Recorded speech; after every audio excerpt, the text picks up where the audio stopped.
Find node voltage VA and VB. In other words, if we connect voltmeter like this, what will be the voltage shown in them?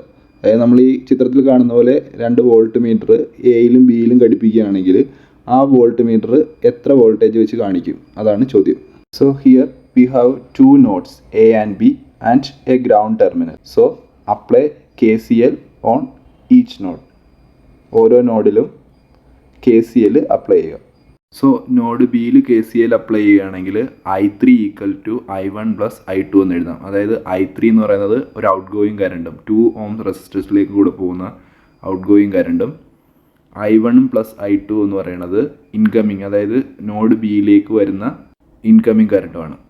So again I3നെ നമ്മൾ വോൾട്ടേജിൻ്റെയും റെസിസ്റ്റൻസിൻ്റെയും ടൈമിൽ എഴുതുകയാണെങ്കിൽ VB - VA divided by resistance എന്ന് പറയുന്നത് 2 ohms. VB - VA divided by 2 = I1 I2 നമുക്ക് അവിടെ വാല്യൂസ് അറിയാം. I1 3, I2 1. So 3 + 1. So VB - VA divided by 2 = 4 എന്ന് എഴുതാം.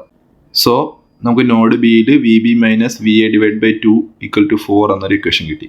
സോ ഇനി അടുത്ത നോഡ് എയിൽ KCL അപ്ലൈ ചെയ്യുകയാണെങ്കിൽ I3 = I1 + I2 എന്ന് എഴുതാം. So VB - VA divide by 2 = 3 + VA divided by 3 എന്ന് എഴുതാം. സോ അതിനെ നമ്മൾ സോൾവ് ചെയ്യുമ്പോൾ നമുക്ക് ആദ്യം കിട്ടിയ നോഡ് ബിയിൽ കിട്ടിയ ഇക്വേഷൻ ഇവിടേക്ക് അപ്ലൈ ചെയ്യുമ്പോൾ VB - VA ഡിവൈഡ് ബൈ 2 = 4 എന്ന് എഴുതാം. സോ 4 = 3 + VA ഡിവൈഡഡ് ബൈ 3 എന്ന് എഴുതാം. സോ VA ബൈ 3 = 1 എന്ന് എഴുതാം. സോ അതിനെ നമ്മൾ സോൾവ് ചെയ്യുമ്പോൾ VA = 3 എന്ന് കിട്ടും.